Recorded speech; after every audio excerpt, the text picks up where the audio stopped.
네, 자, 이 시간에는 여러분 교재 376페이지 유형상사의 판매비와 관리비 거래에 대해서 공부하도록 하겠습니다. 자, 우리가 앞 시간에서부터 지금 유형상사라는 회사를 통해서 이 유형별로 집중적인 연습을 합니다. 그래서 앞 시간에서는 우리가 어디까지 하고 끝났냐면은 이 어음 관련 거래 6가지 유형에 대해서 우리가 정리하고 수업이 끝났었죠. 그래서 어음 관련 거래에 대해서 내가 좀 정리를 좀 해서 숙달을 해야 되겠다 하면은 바로 우리가 지난 시간에 공부한 내용 그 부분을 집중적으로 연습하시면 됩니다. 375페이지에 있는 1번부터 376페이지 6번까지 문제. 요게 어음 관련 거래의 전부라고 보시면 돼요. 자, 이번에는 이제 판매 관리비 거래입니다. 판매 관리비가 개정 과목이 참 많죠. 한 20여 가지가 되기 때문에 이런 비용은 뭘로 처리해야 되지? 이 개정 과목 분류를 이제 연습하는 겁니다.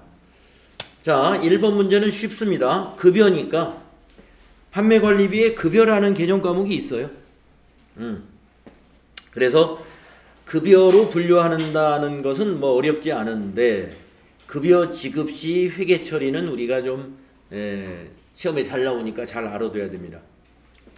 자, 9월 1일 날 재경팀 사원 박지은의 급여를 서울은행 보통예금 계좌에서 이체하여 지급했는데요. 박지은의 급여의 내역은 이와 같습니다. 급여가 150. 최저임금이 안 되는 것 같은데요. 급여가 150.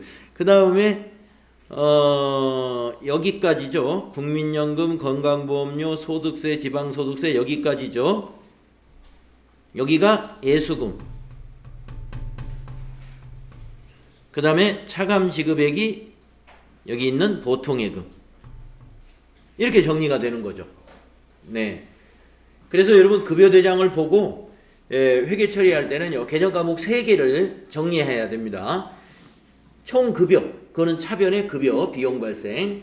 그 다음에 공제금액 있죠? 소득세 포함해서 건강보험료, 의료보험료, 아니요, 같은 거지. 국민연금, 건강보험료, 국민연금. 근데 뭐가 하나 빠졌다. 고용보험료는 안, 하여튼 여기서는 빠졌지만은 이제 고용보험료도 있을 거예요. 그래서 그리고 소득세 2가지. 이걸 다 더한 것이 예수금입니다. 그리고 차감 지급액이 대변의 보통예금이에요. 자, 그러면 입력하겠습니다. 9월 1일 일반 전표에 입력하죠. 자, 유형상사 일반 전표 입력 9월 1일. 네, 이미 입력된 전표가 있는데요. 네, 무시하시고 입력하시면 되겠습니다. 3번 차변의 급여가 801번일 거예요. 네, 801번 급여. 방향키로 쭉쭉쭉쭉 가셔가지고 여기서 엔터로 가면 저 위에 있는 보험료가 이렇게 복사가 돼요. 그럼 여기 와서 스페이스바로 지우고 가면 귀찮으니까 갈 때 방향키로 가는 것이 좋아요. 그래서 150만원 비용 발생. 대변. 예수금.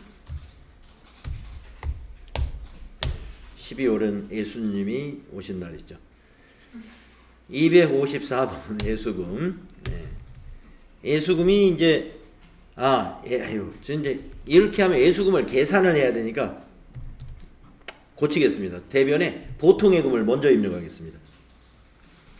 보통예금을. 그러면 계산을 안 해도 돼요. 보통예금의 거래처는 서울은행이죠. 그래서 여기 서울은행 1288이니까 1288 플러스. 그러면 여기 이제 빨강색으로 나와 있는 21만 2천원이 예수금이겠죠. 그러면 계산기를 안 쓰고도 전표 입력이 되겠네요. 자, 대변의 예수금 방향키로 쭉 가셔서 21만 2천원 부채 증가. 이렇게 되는 것입니다. 네.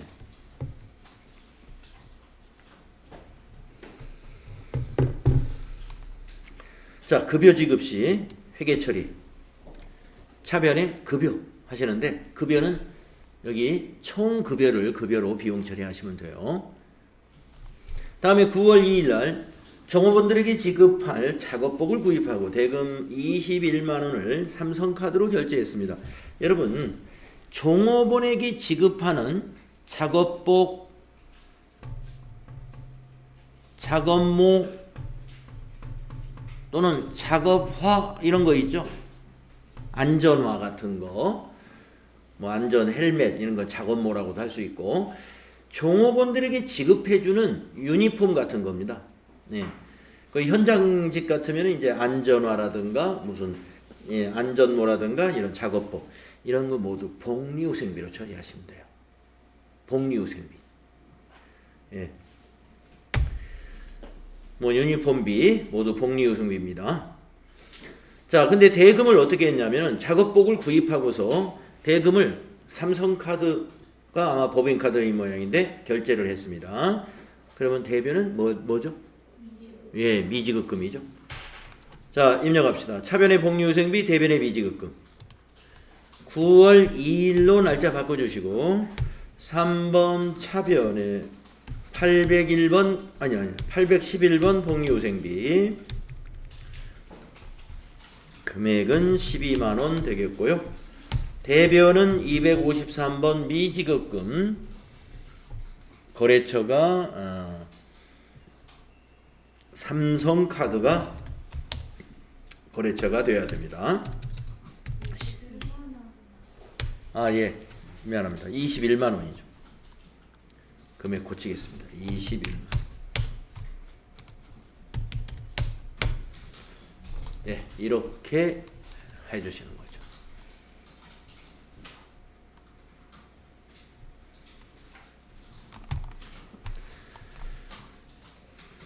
자, 다음 문제로 가보겠습니다. 3번 9월 3일 날 산재보험료 12만 원을 현금으로 납부했습니다. 그런데 아주 여긴 특이하게 보험료로 회계 처리하라. 가끔 시험에서 말이죠.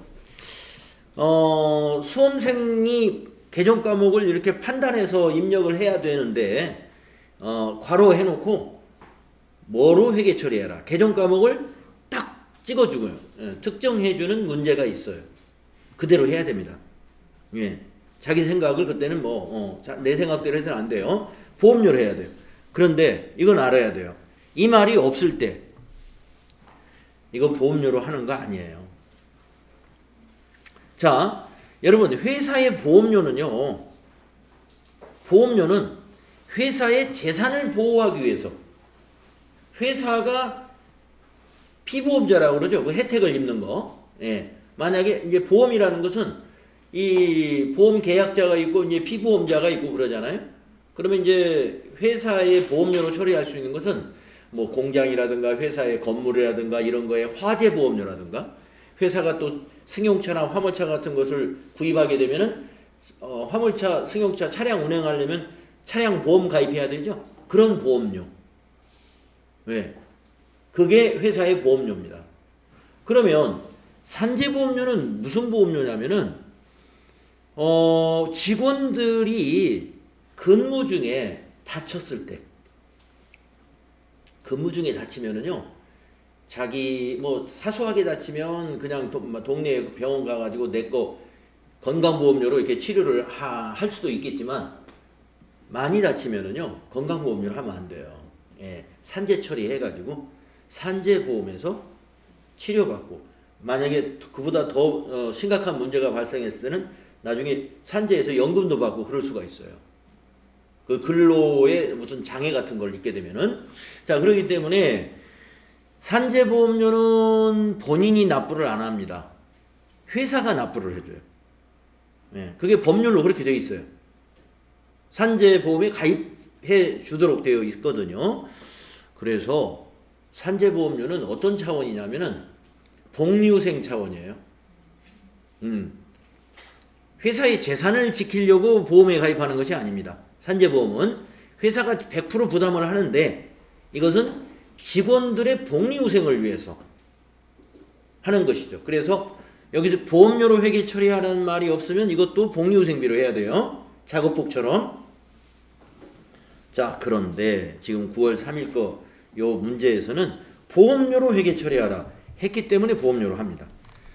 자, 현금 납부했으니까 출금 전표로 해주겠습니다. 9월 3일 1번 출금 보험료가 몇 번일까요? 800번대에서 찾아보면 821번입니다. 여러분 판매관리비는 전부 코드가 800번대예요. 꼭 800번대를 찾아서 해줘야 됩니다. 12만원이죠. 자, 산재보험료는 복리후생비가 맞다. 그런데 보험료로 하라. 그러면 보험료로 해주시면 됩니다. 자, 다음 문제로 가보면요. 4번 9월 4일 걸 보겠습니다. 8월분 급여 지급분에 대한 건강보험료 50만원을 서울은행 보통예금 계좌에서 이체하여 납부했다.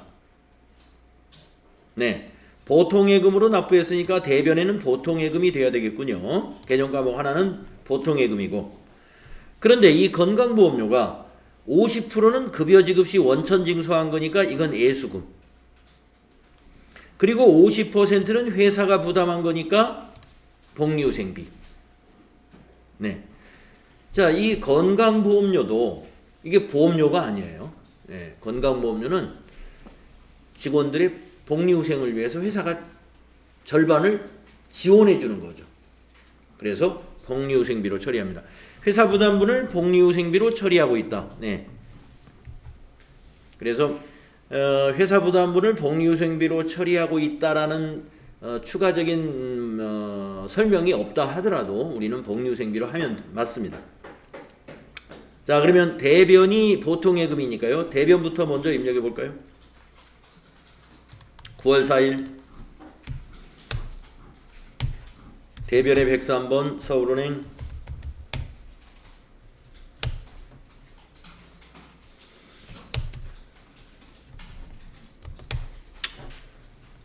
50만원, 차변이 예수금이 25만원,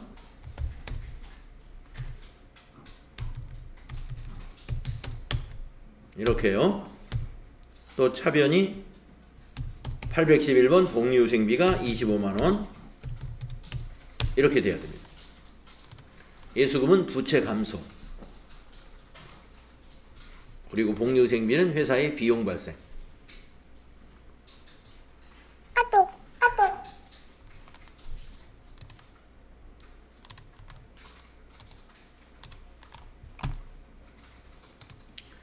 이렇게 되어줘야 되겠습니다.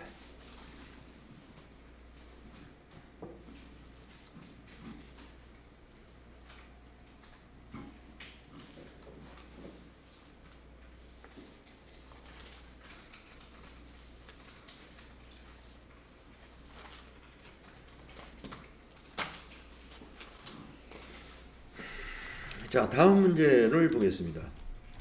5번이죠. 9월 5일 날 영업부 사원 국외 출장 왕복 항공료 120만원을 삼성카드로 결제했습니다. 네, 삼성카드 대변의 미지급금이고요. 차변에 이거 출장 갈 때 항공료는 뭘로 처리하는 게 적당할까요? 예, 맞습니다. 여비교통비입니다. 800번대 여비교통비. 자, 입력하겠습니다. 9월 5일로 날짜 바꿔주시고, 여러분 시험 보실 때도 전표 입력할 때는 맨 먼저 날짜부터 정확히 입력해야 됩니다. 예, 날짜부터 정확히. 그래서 제가 9월달 전표를 입력할 때 같은 날이라고 그래도 여기다 일을 입력하지 않고 이렇게 입력하게 되면 날짜가 쭉 밑으로 이어지거든요. 이때 자칫하면은 이게 숙달이 많이 안 되신 분들은 같은 날짜로 계속 입력해요. 날짜가 바뀌었는데. 그래가지고 풀기는 다 풀었는데 날짜가 다 틀렸네. 그거 다 틀린 거예요. 날짜 때문에.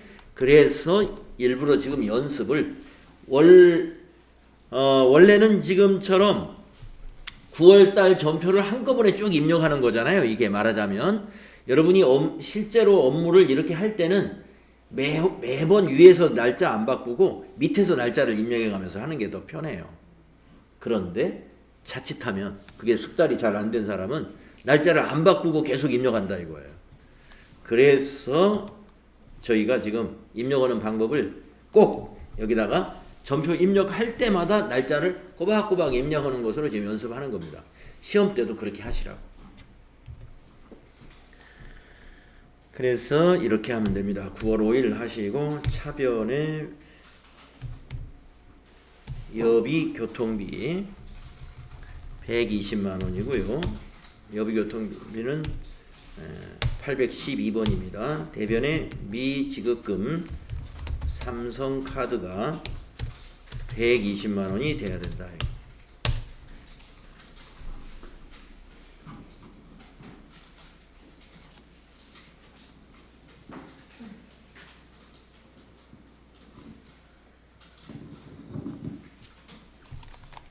됐죠?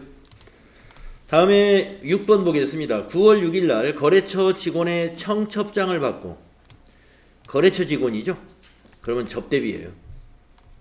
축하금 5만 원을 현금 지급했습니다. 접대비입니다.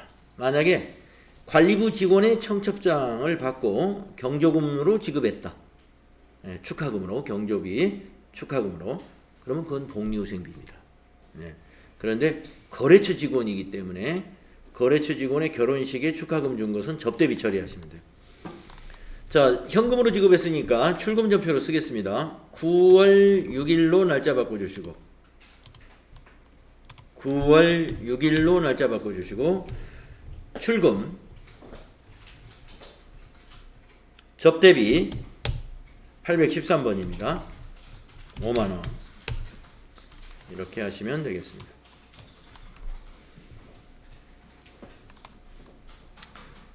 7번을 볼까요? 9월 7일 날 거래처 경기상사의 창립기념일을 맞이해서 동양란을 보내고 대금 8만 원을 현금 지급했답니다. 동양란을 8만 원에 사서 이렇게 배달시켰겠죠. 출금전표로 해서 이것도 접대비죠. 자, 9월 7일로 날짜 바꾸시고 출금 접대비 813번. 접대비는 거래처 적요 채점을 안 합니다. 지금 우리가 앞에서 이제 용산전자부터는 시험 위주로 연습하고 있어요. 그 적요 이런 거 꼼꼼히 입력 안 하고 시험에서 채점에 적용되는 것만 지금 입력을 하고 있는 겁니다. 8만 원. 이렇게 하시면 되고, 그 다음에 8번 문제는요. 신상품 설명회 후에 거래처 직원하고 함께 식사를 했습니다. 거래처 직원과 식사한 것도 접대비예요. 그리고 45,000원을 카드로 결제했습니다. 삼성카드로. 그러면 미지급금이죠. 9월 8일 거 입력합시다. 8일로 바꿔주시고 차변에 813번 접대비 45,000원, 대변에 253번 미지급금 삼성카드 45,000원 이렇게 하시면 되겠다.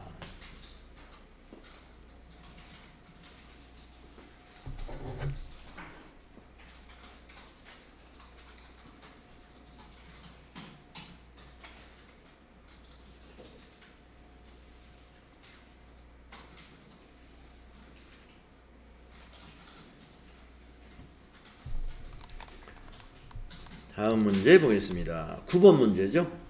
9월 9일 날 판매 사원의 영업용 핸드폰 요금, 사원들의 핸드폰 요금, 개인용으로 쓰는 게 아니라 이제 영업 활동하는데 회사가 핸드폰 요금을 지원해주는 모양입니다. 그래서 88,000원을 보통예금 계좌에서 자동이체 시켜줬습니다. 이거는 차변에 비용을 뭘로 하면 될까요? 통신비 하시면 됩니다. 차변의 통신비, 대변의 보통예금. 9월 9일로 날짜 바꿔주시고 3번 차변에 814번 통신비. 방향키로 이렇게 가면은 위에 있는 텍스트가 복사가 안 돼요.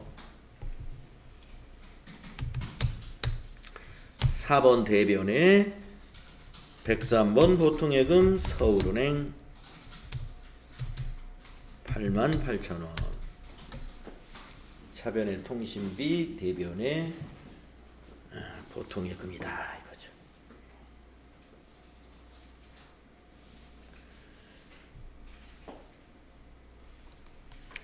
그 다음 문제를 볼까요? 10번인데요. 매출처에 관련 서류를 등기우편으로 발송했다. 우편료 4,000원을 현금으로 우체국에서 현금으로 납부했겠죠. 등기우편 이런 거는 비용을 뭘로 하면 될까요? 예, 통신비죠. 예. 자, 출금전표 통신비 4,000원 입력하면 되겠습니다. 9월 10일 날 1번 출금 통신비 814번 4,000원 이렇게 입력해 줍시다.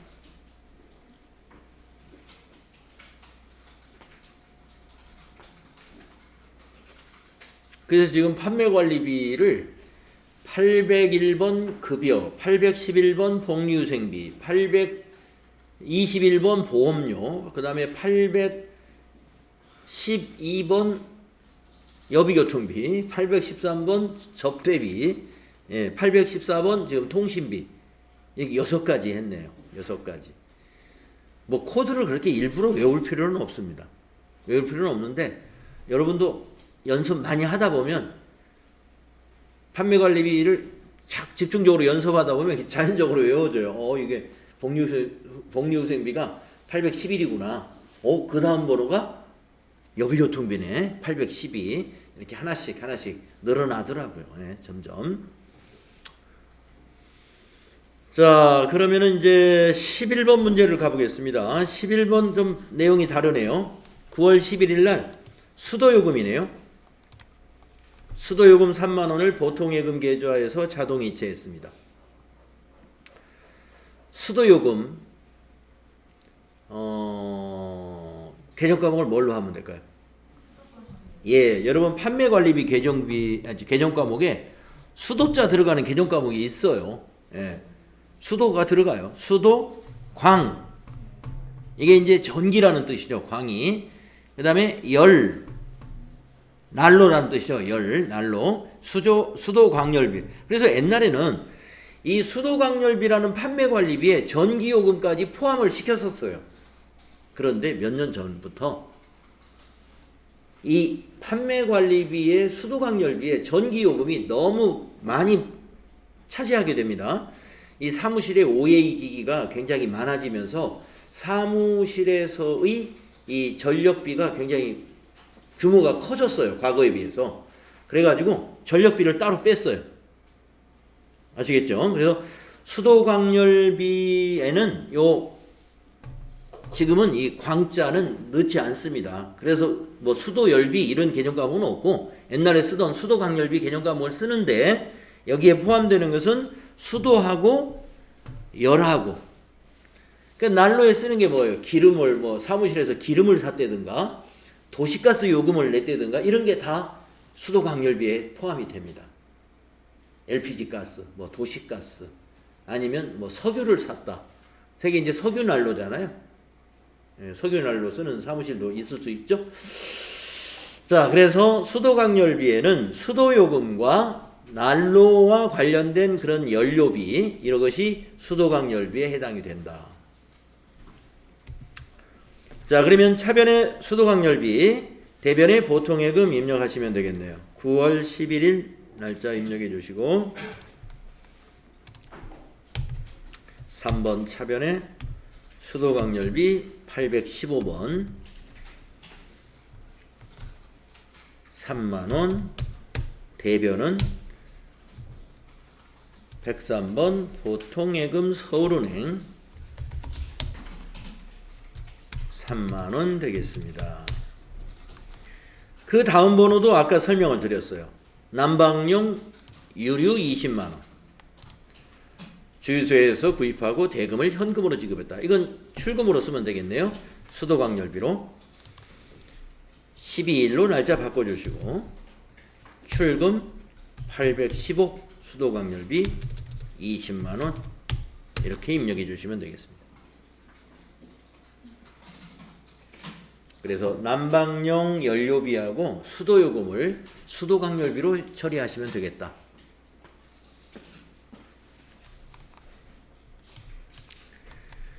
자, 다음에 이제 13번을 보시면은요, 예, 아까 설명드린 내용, 전기요금입니다. 사무실의 전기요금.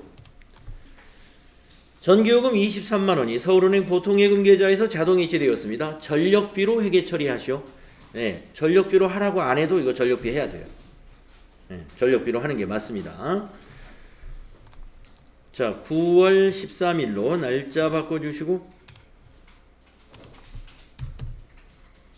차변의 전력비 816번 23만원,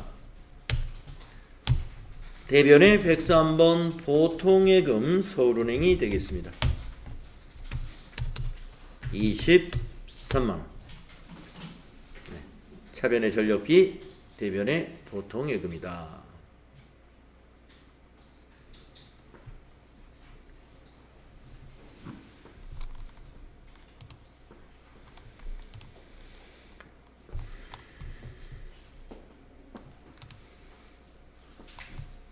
다음은 9월 14일 14번을 보겠습니다.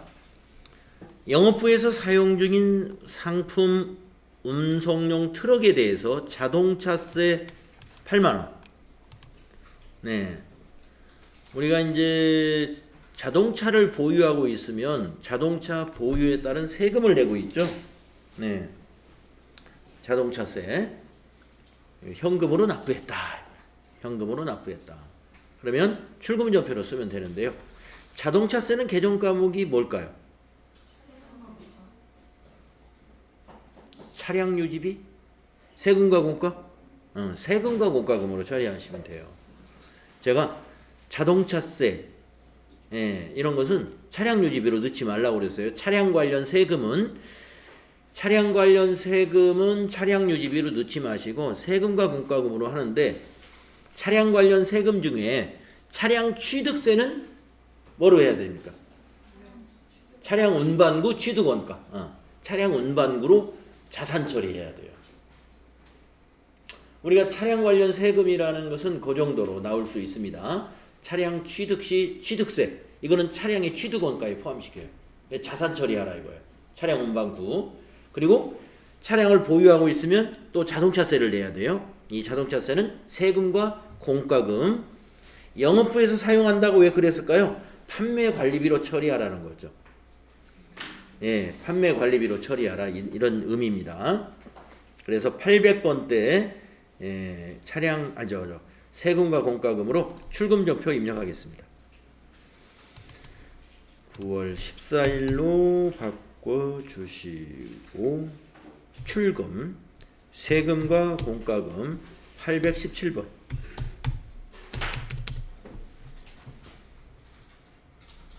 (8만원)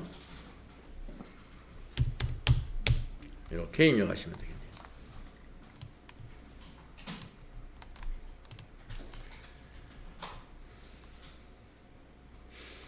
다음은 15번 문제 보겠습니다. 법인 균등분 주민세 10만원을 현금으로 납부했습니다. 주민세, 법인이 납부하는 주민세를 우리가 법인 균등분 주민세라고 하는데, 주민세 세금과 공과금으로 처리하시면 돼요. 예, 그래서 현금 납부했으니까 출금전표로 세금과 공과금 입력하겠습니다. 9월 15일 출금 817번. 네, 금액은 10만원.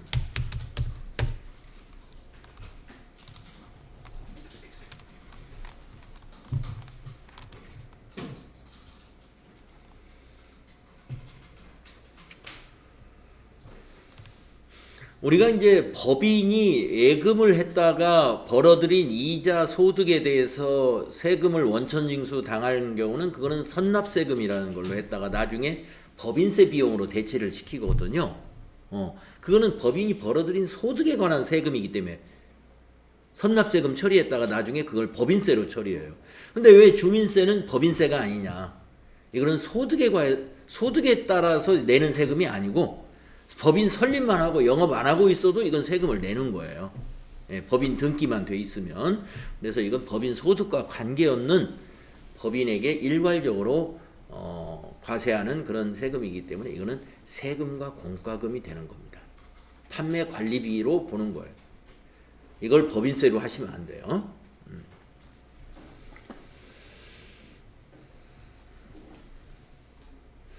16일 날 상품 운송용 트럭에 대한 면허세, 예, 또 면허세도 나올 수가 있습니다. 차량에 대해서. 그래서 면허세 18,000원 현금 납부해서 이것도 세금과 공과금 처리하면 돼요. 자동차세하고 똑같이. 자, 그래서 9월 16일도 출금 전표 세금과 공과 18,000원 입력합시다. 9월 16일 면허세 1번 출금 817번 세금과 공과금 18,000원이다. 세금과 공과금이 상당히 많아요. 예, 그 지출 내용이 세금과 공과금으로 포함되는 내용들이 상당히 많아요. 그 다음에 요 17번 재산세, 건물에 대한 재산세, 토지에 대한 재산세 이런 거 나올 수 있죠. 네, 재산세도 세금과 공과금이에요.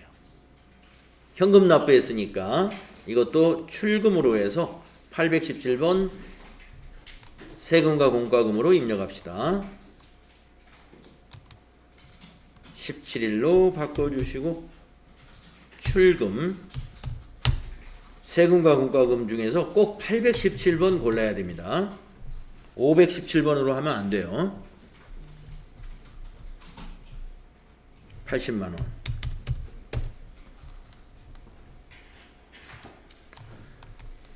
그 다음 것도 이게 18번인데요. 9월 18일 날 상공회의소 회비.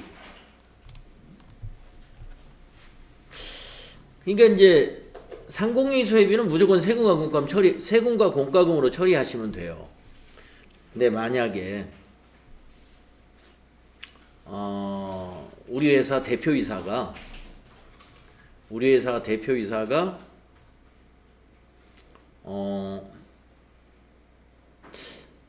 무슨 단체에 가입이 돼 있다고 볼까요? 상공회의소 말고. 상공회의소라는 단체는 그 법정단체예요.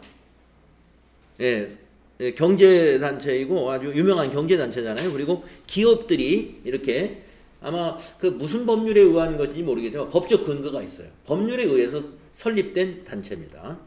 근데 우리가 단체에는 어떤 법에 의해서 설립된 단체가 아닌 단체도 많이 있죠. 그냥 단체 만들 수 있잖아요. 뭐 동창회 만드는데 뭐 교육인적자원부의 허가를 받아서 만드는 게 아니죠.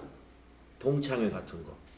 그리고 무슨 이름을 근사하게 뭐 걸어서 뭐 지역발전, 뭐 포럼 하는 것도 단체잖아요.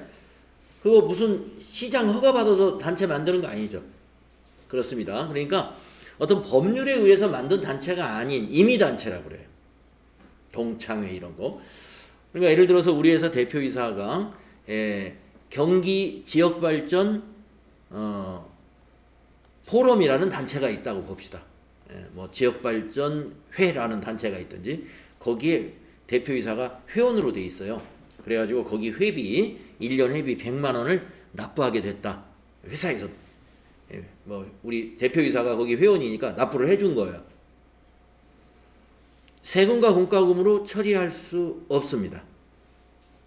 세금과 공과금으로 처리하는 이 회비는 법적단체, 법적단체의 회비예요. 그건 세금과 공과금으로 처리가 되는데 그러면은 그걸 뭘로 해야 될까요? 지금 아까 예를 들은 뭐 경기발전회라고 하는 임의단체가 있는데 그 임의단체에 우리 대표이사가 회원으로 돼 있어가지고 회사가 회비 100만 원 연회비를 내줬습니다.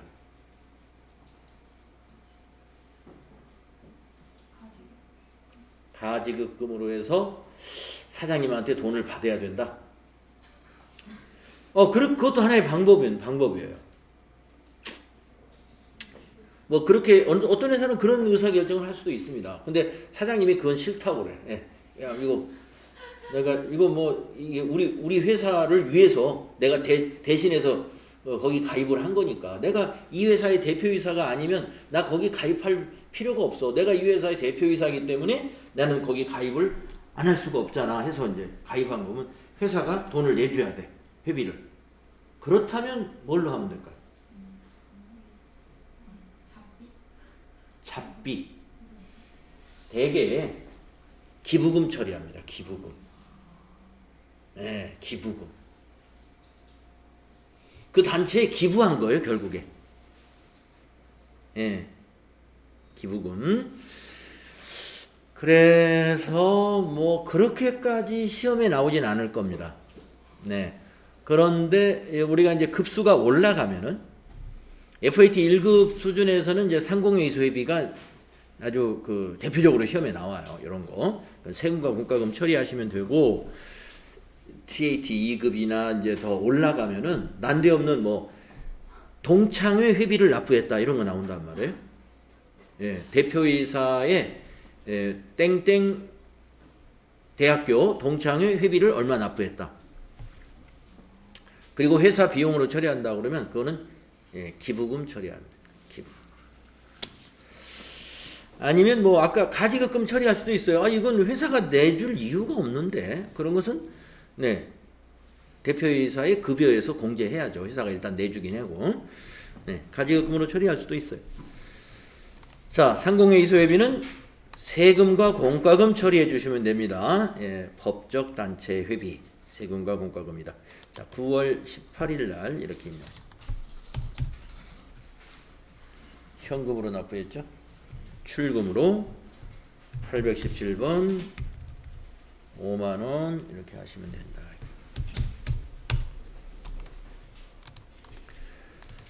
그 다음에 19번도요. 세금과 공과금인데 뭐냐면 인지 이걸 인지세라고 그래요. 원래 인지요금을 인지세. 자 증지도 가끔 나올 수가 있는데 인지는 세금입니다. 인지는 자 증지는 수수료 비용 처리하세요. 증지는 수수료 비용. 인지는 세금과 공과금.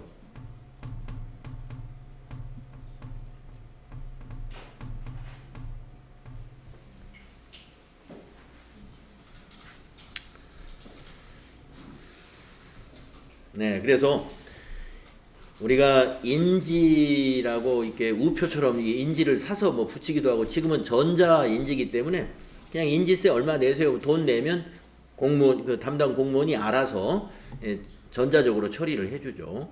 옛날에는 우표 붙이듯이 이렇게 붙였어요. 그래야 어떤 일이 진행이 되고 그 효력이 발생하는데 그게 인지세입니다. 인지세. 그래서 세금과 공과금이 되는 거고 증지는 그 단체에서 수수료로 받는 거예요. 그러니까 단체라고 한다면 이제 그 무슨 이제 뭐 그런 업무를 하는 그 단체가 있겠죠. 아니면 지방자치단체, 지방자치단체도 단체. 거기에서 자기네 수수료로 받는 거예요. 그러니까 지방자치단체에서 받으면 지방자치단체의 재정으로 그게 쓰이는 거죠. 수수료로. 근데 인지는 국세예요, 국세. 그래서 국가에 내는 세금이 됩니다. 자, 그래서 계약서 첨부할 인지 10만 원을 현금으로 구입했어요. 그러면 그렇죠. 출금점표로 세금과 공과금 입력합시다. 9월 19일 출금 817번 10만 원 이렇게 해주시면 되겠네요. 자, 굉장히 많았어요. 세금과 공과금이. 자, 이제 9월 20일로 가보겠습니다. 국민연금보험료 46만 원을 현금으로 납부했는데요. 국민연금보험료의 50%는 급여지급 시 원천징수한 거. 급여지급 시 원천징수한 건 뭐죠? 예수금이죠. 그리고 50%는 회사가 부담합니다. 예. 자, 당사는 회사 부담분을 세금과 공과금으로 처리한다. 왜 복리후생비로 보통 처리를 안 하는지 한번 생각을 해 봅시다. 조금 전에 건강보험료 나왔었죠. 건강보험료는 복리후생비로 처리하는 게 일반적이에요. 네, 일반적입니다. 그러면 건강보험료는 왜 복리후생비로 처리하는데 국민연금은 왜 세금과 공과금으로 인식할 수 있을까? 국민연금은요, 나이가 60 몇 세, 자기 출생 연도에 따라서 국민연금 급여를 받는 그 나이가 있죠. 그 나이는 이미 회사를 떠난 후에 받는 거죠. 회사 떠난 후에. 근데 우리가 건강보험료 같은 경우는 회사를 잘 출근하려면 건강해야 되잖아요. 아프면 빨리 병원 가서 이게 뭡니까? 예, 기부스도 하고 약도 타 먹고 해야 회사 나올 수가 있어요. 이게 복리후생. 그거는 이제 회사가 기쁜 마음으로 지원을 해줄 수도 있습니다. 어느 정도. 그래서 복리후생 차원에서. 그런데 기업이 국민연금을 종업원이 나중에 자기가 벌어들이고 자기가 이제 연금을 부었다가 나중에 근로 능력이 없을 때, 수입이 없을 때 이제 타먹으려고 이제 연금을 붓는 건데 이걸 왜 회사가 부담을 해야 되나? 꼭 세금 같이 느껴진다는 거 아닐까요? 회사가 복리후생이라고 생각하기가 좀 힘들어요. 우리 회사에 다녀야 복리후생인데 이 사람들이 혜택을 입을 때는 다 이제 나이가 한참 먹어서 그렇게 탄다고요. 저 정도 되어야 국민연금을 타요. 나이가. 자, 그렇기 때문에 여러분 국민연금 회사 부담분을 세금과 공과금으로 처리하고 있다. 이게 없어도 세금과 공과금으로 하세요. 아시겠죠? 그러니까 이제 회사가 50% 지원해 주는 게 세 가지가 있네요. 자, 여기 국민연금 하나 있고 이거는 세금과 공과금이에요. 그 다음에 앞에서 아까 복리후생비, 건강보험료에서 복리후생비 나왔죠. 한 가지 남은 게 있는데 그게 뭐죠? 회사가 절반 지원해 주는 거. 보험료 중에. 고용보험료. 고용보험료죠. 고용보험료는 고용보험료 내면 여러분 우리가 고용보험료 내는 목적이 뭐죠? 내가 회사가 나보고 그만두라 그러면 다른 직장을 구할 때까지는 소득이 어느 정도 보장을 받는 거죠. 그게 실업급여죠. 실업급여 재정에 고용보험료가 쓰이는 겁니다. 그러니까 회사가 나중에 어떤 이유 때문에 직원을 내보내려면 회사가 열심히 고용보험료를 지원해 줘야죠. 그래서 그것도 복리후생비적인 차원이 있고요. 그것만이 아니고 지금 그 근로자가 돼도 이제 근로자도 직업훈련을 받잖아요. 근로자 배움카드 만들어가지고 그렇죠. 실업자 배움카드가 똑같아요. 그러면 이제 정부가 뭐 90% 정도 이렇게 지원을 해주고 본인이 한 10 내지 15% 어떤 거는 또 20% 이렇게 본인 부담액이 과정마다 조금씩 차이는 있는데 아무튼 정부 지원을 받습니다. 그러면 정부가 다른 사람들 세금으로 지원해 줄까요? 아닙니다. 근로자들이 납부한 고용보험료 안에는 직업훈련에 사용되는 자금이 그 안에 포함되어 있어요. 그래서 근로자분들이 배우는 그 직업훈련 비용은요, 국민 세금이 아니고 근로자가 부어놓은 연금에서 지원이 되고요. 실업자 배움카드로 공부하는 그 재정은 국민 세금이에요. 그래서 고용노동부에서 이게 관리하는 그 정도도 조금 참 느낌상 차이가 있어요. 이 실업자 배움카드에 관련된 그 비용에 대한 이 관리는 굉장히 빈틈없이 요만한 송사리 하나도 못 빠지게끔 아주 잘 관리하는 편이고, 근로자 배움카드는 근로자분들이 부담하는 거기 때문에 뭐 이렇게 뭐 자기가 부어가지고 자기가 타먹는 그런 셈이에요. 그래서 너무 까다롭게 하면은 나중에 이게 역풍이 올 수가 있어요. 그러니까 조금 조심조심하는 편이고 그래요. 네, 아무튼 자, 그래서 고용보험료는 복리후생비다. 회사 부담분이 그렇게 좀 이해하시면 되겠습니다. 자, 국민연금은 세금과 공과금이다. 자, 그러면 이거 입력합시다. 요거는 출금전표를 두 줄로 쓰는 것보다는 차변대변으로 하는 게 좋아요. 그래서 대변에 현금 46만 원을 입력하시고, 그리고 차변에다가 예수금 23만 원, 세금과 공과금 23만 원 이렇게 입력하는 게 좋겠습니다. 출금전표 두 줄로 넣어도 상관은 없어요. 틀린 것은 아닌데 관리상 그거보다는 하나의 전표로 입력하는 게 유리한 거죠. 관리하기가. 그래서 9월 20일 전표는 이렇게 입력하는 거죠. 대변에 101번 현금 46만 원, 차변에 예수금 23만 원, 차변에 817번 세금과 공과금 23만 원. 이렇게 하나의 전표라는 건 뭐예요? 전표 번호가 같아야 된다 이거다. 하나의. 이걸 한 건으로 묶어서 관리하는 게 좋다는 거. 출금, 예수금, 출금, 세금과 공과금, 세금과 공과금 이렇게 입력해도 되긴 되는데 그러면 전표가 두 개로 쪼개져요. 관리하는 면에서는 그건 불편한 거예요.